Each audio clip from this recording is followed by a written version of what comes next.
Coba lagi jadi TV. Ya, yang di samping saya ini adalah sebuah laptop convertible kelas atas terbaru dari Lenovo untuk tahun 2023. Prosesornya udah pasti menggunakan Intel Core generasi 13 dengan 12 core di dalamnya. Dan dia juga sudah EVO ya, sudah memenuhi sertifikasi EVO di sini. RAM-nya udah pasti DDR5, storage-nya SSD PCIe Gen 4 yang 1 TB. Layarnya 4K OLED DCI P3, konektornya udah pakai 2 Thunderbolt 4. Tentunya penampilannya mewah, khas seri Yoga. Itu tetap dipertahankan di sini tentunya ya. Nah, laptop yang satu ini adalah Lenovo Yoga 9i keluaran tahun 2023.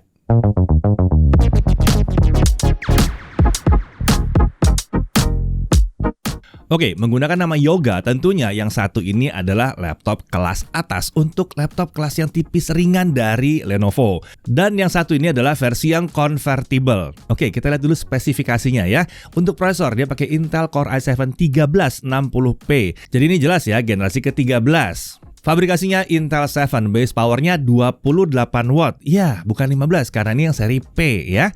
Dia punya 12 core dengan 16 thread. Dia punya 4 performance core atau P-core dan 8 efficient core atau E-core. Untuk Intel Smart Cache-nya ada 18 MB. Sayangnya yang satu ini konfigurasi core-nya memang tidak semasif yang ada di Yoga 9i 2022 yang pakai 6 P-core dan 8 E-core. Untungnya prosesor Intel Core generasi 13 ini punya clock speed yang lebih tinggi dibandingkan pendahulunya. Dan jumlah core yang lebih sedikit ini ya cuma kurang 2 sih ya. Seharusnya juga membuat suhu kerja prosesor jadi lebih aman di sini.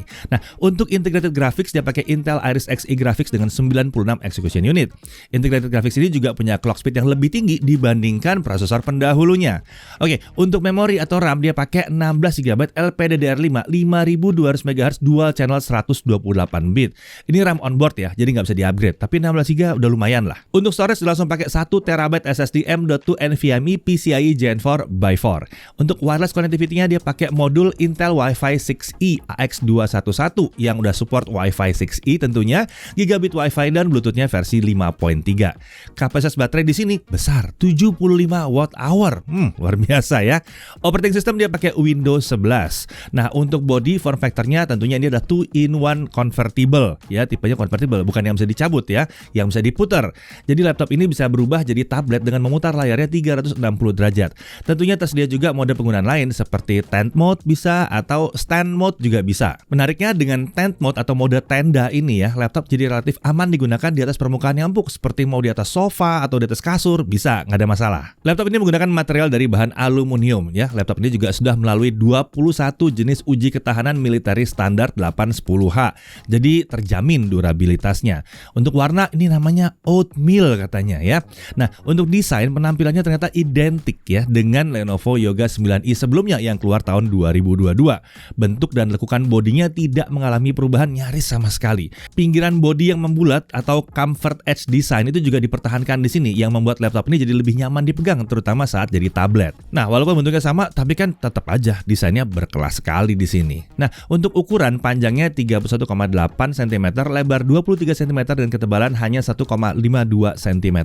Bobotnya untuk laptopnya saja di kisaran 1,4 kg. Lalu untuk charger itu 270 gram. Ini adalah charger USB Type-C 100 watt. Ya, 100 watt ya. Total bobot kalau dibawa-bawa sekitar 1,68 kg. Untuk display atau layarnya ini ukuran 14 inci dengan kemampuan touchscreen tentunya. Namanya 2-in-1 ya. Jadi layar ini bisa dioperasikan dengan jari atau dengan menggunakan Lenovo Precision Pen 2 yang langsung diberikan saat kita beli laptop yang satu ini. Jadi lebih enak nih kalau mau dipakai gambar sketsa atau nulis-nulis catatan ya. Stylus tersebut memiliki 4096 pressure level dan sudah mendukung protokol WGP, AES 2.0 dan MPP 2.0. Kalau ya palm rejection pasti bisa di sini, nggak ada masalah ya. Stylus ini dilengkapi dengan baterai isi ulang yang dapat di-charge melalui konektor USB-C. Nah, kembali ke layarnya, resolusi ini adalah 3840 x 2400 pixel dengan aspek rasio 16:10. Ini adalah panel OLED. Menurut Lenovo, tingkat kecerahannya ada di 400 nits dengan color gamut 100% DCI P3. Sementara Sementara pada saat kami ukur, tingkat kecerahannya itu ada di 391 nits saat ada dalam ruangan. Jadi udah sangat mendekati ya. Sementara tingkat gamut coveragenya ada di 98,8% DCI-P3 dengan gamut volume di 123,8% DCI-P3. Jadi layar ini memang cocok dipakai untuk desain, editing video, dan juga nonton film. Mantep ini. Terlebih layar laptop ini sudah memenuhi kriteria display HDR True Black 500 dan Dolby Vision. Jadi tampilannya oke banget untuk nonton konten-konten HDR. Nah, sertifikasi TUV Renan Low Blue Light juga ada di sini. Jadi mata tetap aman dan nyaman saat kita ngeliat layar laptop ini dalam jangka waktu yang panjang. Jadi mau kerja berjam-jam nggak ada masalah. Layar laptop ini punya permukaan glossy yang memang wajar ya untuk sebuah layar touchscreen. Walaupun akan memantulkan sedikit bayangan, permukaan seperti ini justru membuat warna tampilan tuh jadi cemerlang banget. Udah OLED, glossy pula. Mantep memang ya.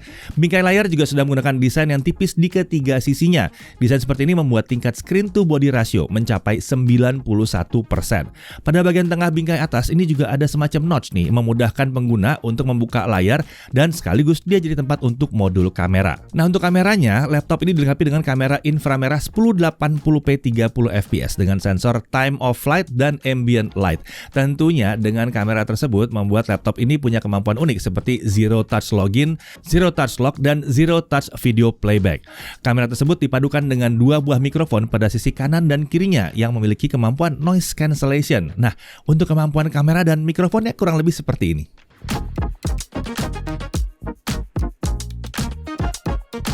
Ya, bisa dilihat di belakang saya, jalanan lagi ramai sekali oleh kendaraan. Jadi bising sekali di sini. Jadi gimana amannya?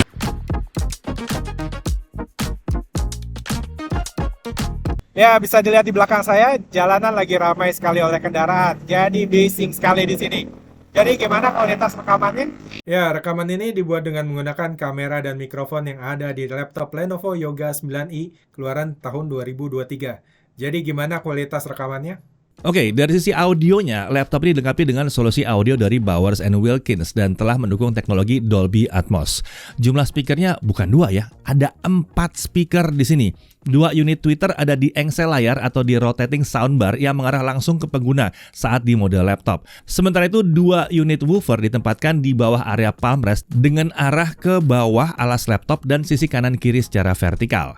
Disediakan software Dolby Access di sini untuk mengubah profil suara dan equalizer juga ada di sini.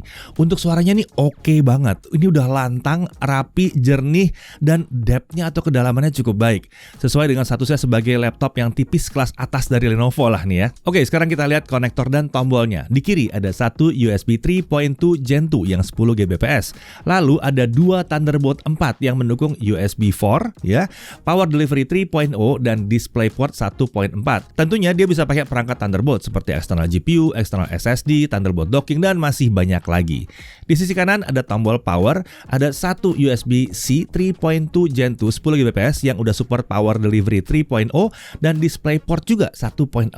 Lalu ada satu 3,5 mm audio combo jack. Nah, jika masih kurang, pada paket penjualan disertakan aksesoris Lenovo USB-C 3.1 hub yang menyediakan konektor USB yang besar, HDMI yang besar, dan juga DISAP atau colokan yang disebut sebagai VGA biasanya ya. Oke, lanjut untuk keyboard. Desain dan tata letak di laptop ini memang tidak mengalami perubahan sama sekali untuk keyboardnya dibandingkan pendahulunya. Tentunya kenyamanan pakainya juga tetap sama seperti yang sebelumnya. Mantap. Deretan tombol one click function key seperti di Lenovo Yoga 9i yang dulu tetap dipertahankan di sini. Beberapa fungsinya itu adalah, nah yang atas ini tentunya adalah tombol delete. Tombol nomor 2 dari atas digunakan untuk mengubah profil performa. Ini sama dengan fungsinya tombol function plus huruf Q. Lalu tombol nomor 3 dari atas ini dipakai untuk mengaktifkan background blur saat menggunakan kamera. Lalu tombol selanjutnya adalah tombol vibe check untuk mengubah profil audio dengan pilihan movie, music, atau game. Nah, beralih ke tombol berikutnya, ini ada tombol color mode untuk mengubah Windows theme antara dark mode atau light mode. Sementara untuk yang paling bawah, ini sebetulnya bukan tombol, tapi ini adalah sensor pengenalan sidik jari. Tentunya keyboard ini juga dilengkapi dengan lampu backlit warna putih. Dia punya 2 tingkat kecerahan. Tombol pengaturannya adalah pakai function plus spacebar. Sama ini untuk semua Lenovo ya. Nah, di sini tentunya terdapat juga mode auto di mana backlit itu akan otomatis menyala dalam kondisi kurang cahaya atau kalau kondisinya gelap. Lanjut ke touchpad. Dia menggunakan glass touchpad dengan ukuran 13,5 x 8 cm yang memanjang dari tombol spacebar hingga kontrol yang sebelah kanan. Sayangnya posisi touchpad ini masih sama seperti Yoga 9i yang sebelumnya yang center to body, bukan sejajar dengan spacebar seperti di laptop Lenovo lainnya. Untungnya mengetiknya masih cukup nyaman ya, nggak terganggu dengan posisinya karena ada palm rejection-nya di sini. Nah, selain pengenalan sidik jari, laptop ini juga dilengkapi dengan sistem pengamanan biometrik dengan pengenalan wajah. Selain itu terdapat juga fitur True Block Privacy Shutter yang merupakan penutup fisik kamera untuk mencegah diri kita diintip walaupun laptopnya sedang dihack. Sekarang kita beralih ke cooling system. Sistem pendingin laptop ini dilengkapi dengan 2 buah heat pipe dan 2 buah kipas. Untuk arah pembuangannya, udara itu menuju ke belakang ke engsel layar. Oke, sekarang kita masuk ke aspek performanya ya. Nah, untuk laptop Lenovo non-gaming seperti biasa pilihan profil performanya adalah Extreme Performance, Intelligent Cooling, dan Battery Saving ya. Pengguna dapat mengubahnya melalui Lenovo Vantage atau dengan menekan tombol shortcut yang sudah disediakan. Oke, sekarang kita colok chargernya dan kita mau lihat konsistensi performanya kalau kita pakai Cinebench R15 kita looping 20 kali. Di mode Intelligent Cooling, prosesor mampu mencapai skor 1953 poin, sementara itu di mode Extreme Performance skornya adalah 2148. Skor tertinggi di Extreme Performance ini ternyata tidak jauh beda dengan yang ada di Lenovo Yoga 9i 2022 yang dulu tuh dapat 2261 poin. Sementara itu untuk skor sustainnya atau skor yang bisa dipertahankan ada di kisaran 1340 sampai 1500 poin saat menggunakan mode Intelligent Cooling. Kalau pakai Extreme Performance dia ada di kisaran 1520 sampai 1690 poin. Oke, sekarang kalau kita tanpa dicolok ke listrik gimana? Kita hanya pakai baterai aja. Saat menggunakan baterai, skor rata-ratanya ada kisaran 1450 sampai 1480 poin di mode Intelligent Cooling. Kalau di Extreme Performance itu rata-rata di kisaran 1480 sampai 1560 poin. Tentunya skor seperti itu sesuai dengan syarat IVO. Performanya tetap mirip saat pakai charger atau kita nggak pakai charger. Oke, sekarang kita bahas suhu kerjanya. Pakai Cinebench R15 kita lihat ya.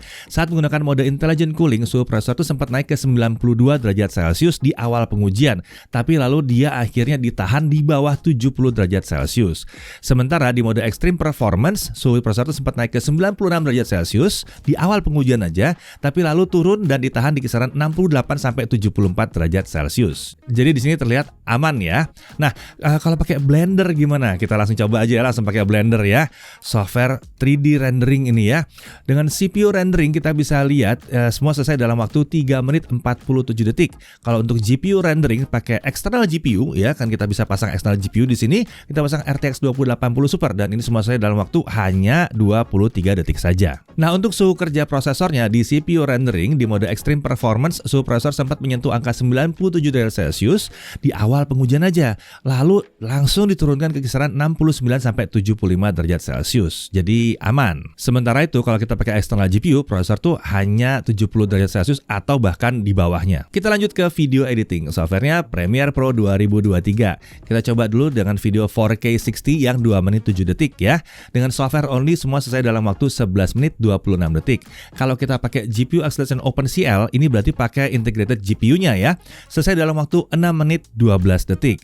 Lalu kalau kita pakai CUDA dengan external GPU yang kita pasangkan, dia dapat selesai dalam waktu 2 menit 25 detik. Oke, sekarang kita coba kalau videonya itu Full HD 1080p 60 fps, lagi-lagi 2 menit 7 detik. Dengan software only, ini udah selesai dalam waktu 2 menit 9 detik saja. Kalau pakai OpenCL 1 menit 37 detik. Wah, ini kencang ya. Lalu kalau pakai external GPU dengan CUDA-nya kita bisa dapat 46 detik saja. Nah, suhu kerja pada saat kita melakukan 4K video export dengan OpenCL, di mode Extreme Performance suhu prosesor lagi-lagi sempat naik ke 91 derajat Celcius di awal pengujian, tapi lagi-lagi dia diturunkan ke 68 sampai 74 derajat Celcius. Jadi aman terkendali di sini ya.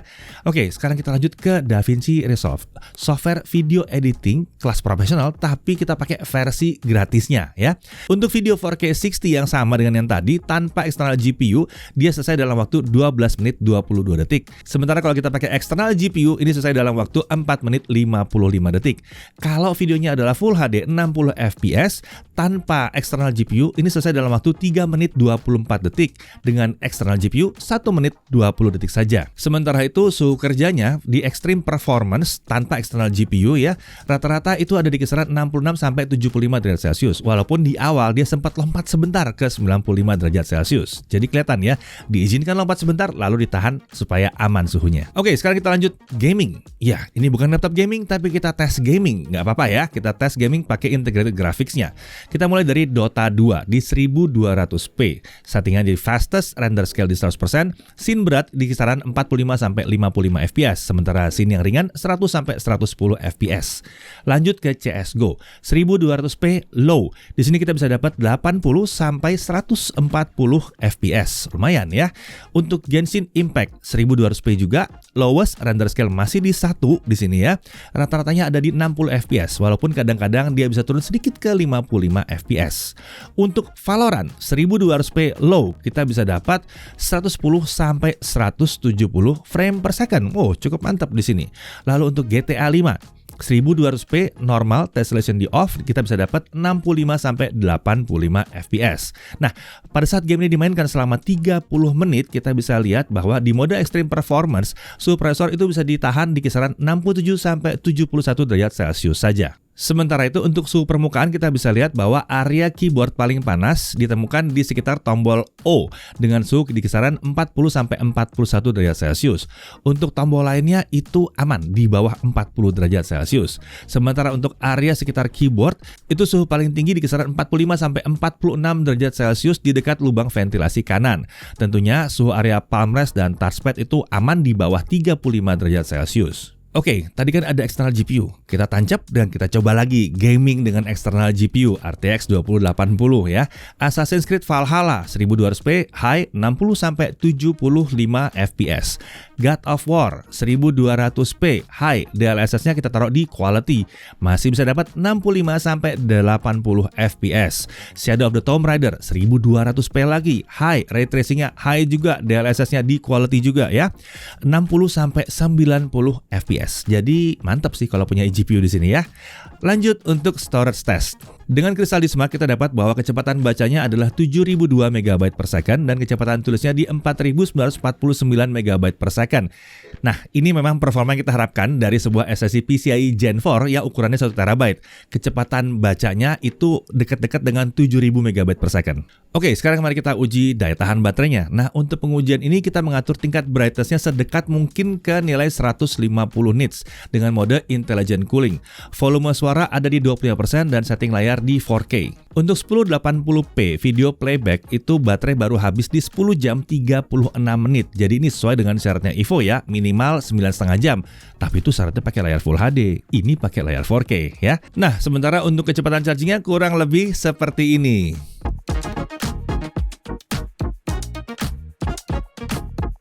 Oke, untuk harga, ingat ini sebuah laptop yang premium dan memang ya kalau lihat dari build quality dan kemampuannya ini premium banget. Harganya ada di kisaran 27.999.000. Bonus pembeliannya tentunya ada stylusnya tadi, ada USB-C hub-nya tadi dan juga dapat sleeve bag. Lalu ada Microsoft Office Home and Student 2021 senilai sekitar 1,9 juta rupiah yang tentunya tidak perlu lagi dibayar langganannya. Ini cuma sekali diaktifkan aja dia akan aktif selamanya di laptop ini. Nah, untuk OS tentunya dia pakai Windows 11. Ya, laptop ini juga dilindungi dengan garansi Premium Care sekaligus Accidental Damage Protection selama 3 tahun. Iya, 3 tahun. Garansi Premium Care ini menawarkan layanan call service center selama 24 jam sehari, 7 hari seminggu. Garansi ini menawarkan layanan perbaikan di tempat seperti di rumah pengguna. Misalnya ya, jadi nggak perlu dibawa ke service center. Telepon aja, nanti layanannya datang ke rumah. Sementara untuk Accidental Damage Protection ini menawarkan proteksi terhadap kelalaian pengguna di luar garansi normalnya. Seperti misalnya ketumpahan cairan, jatuh dari meja, retak panel LCD, keyboard mati, korsleting listrik, jatuh nggak sengaja, dan segalanya ya. Ini ditanggung 100% selama 3 tahun dan dapat diklaim lebih dari 1 kali, tapi bukan di part yang sama. Kalau partnya sama, dia bisa diklaim maksimal 2 kali. Oke, sekarang kita masuk ke bagian hal yang perlu diperhatikan. Pertama, ya, ini dia masih menggunakan bodi yang sama dengan Lenovo Yoga 9i keluaran tahun 2022. Ya, ini mungkin akan membuat pemilik Lenovo Yoga 9i 2022 jadi akan sulit tertarik buat upgrade ke sini ya, karena yang 2023 ini penampilannya identik. Kemudian berikutnya, jumlah core prosesornya tidak sebanyak Lenovo Yoga 9i 2022. Tapi ternyata performanya nggak jauh beda, karena yang Gen 13 ini clocknya lebih tinggi kelihatannya ya. Lalu untuk waktu chargingnya, ini memang agak lama. Oke, lanjut ke poin menariknya. Pertama, dia sudah memenuhi kriteria Evo yang terbaru ya. Jadi udah lengkap banget lah. Ini udah lengkap banget ya. Lalu dia multifungsi, mau jadi laptop bisa, jadi tablet bisa, atau bentuk-bentuk lainnya kayak tenda segala bisa dia. Prosesornya udah yang 12 core dan terbaru dan kencang pula. Performa keseluruhannya tuh sangat tinggi untuk laptop convertible setipis ini. Masih kuat pula mau gaming tipis-tipis dengan integrated graphics. Mau gaming AAA kalau kalian punya external GPU juga bisa. Suhu kerjanya dalam batas yang aman dan terkendali.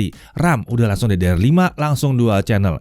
SSD udah PCIe Gen 4 1 TB dan kenceng di sini ya. Layarnya OLED 4K 100% DCI-P3. Ini cocok untuk content creator atau penikmat film bisa. Atau ya sebagai pekerja juga pasti nyaman sih lihat layar seperti ini ya. Lalu baterainya ini tergolong irit untuk tipe layar yang digunakan. Dia punya 2 Thunderbolt 4 di sini. Wi-Fi-nya udah 6E, Bluetooth versi 5.3, kamera udah 1080p, fitur keamanannya juga lengkap. Bonus-bonus ini menarik banget ya karena lengkap di sini. Dan dia punya garansi premium care dan ADP selama 3 tahun. Ya, dengan harga jual yang tidak jauh berbeda, Lenovo Yoga 9i 2023 ini ternyata tetap mampu mempertahankan keunggulan dan kemewahan dari pendahulunya sambil tetap menggunakan prosesor yang terbaru ya, Intel Core generasi ke-13 dan sertifikasi Evo terbaru. Jadi, kalau yang dicari adalah sebuah laptop convertible kelas teratas ya, dengan performa yang tinggi, rasanya yang satu ini memang sudah layak lah untuk dilirik. Saya Dedi Irfan, Jakarta TV.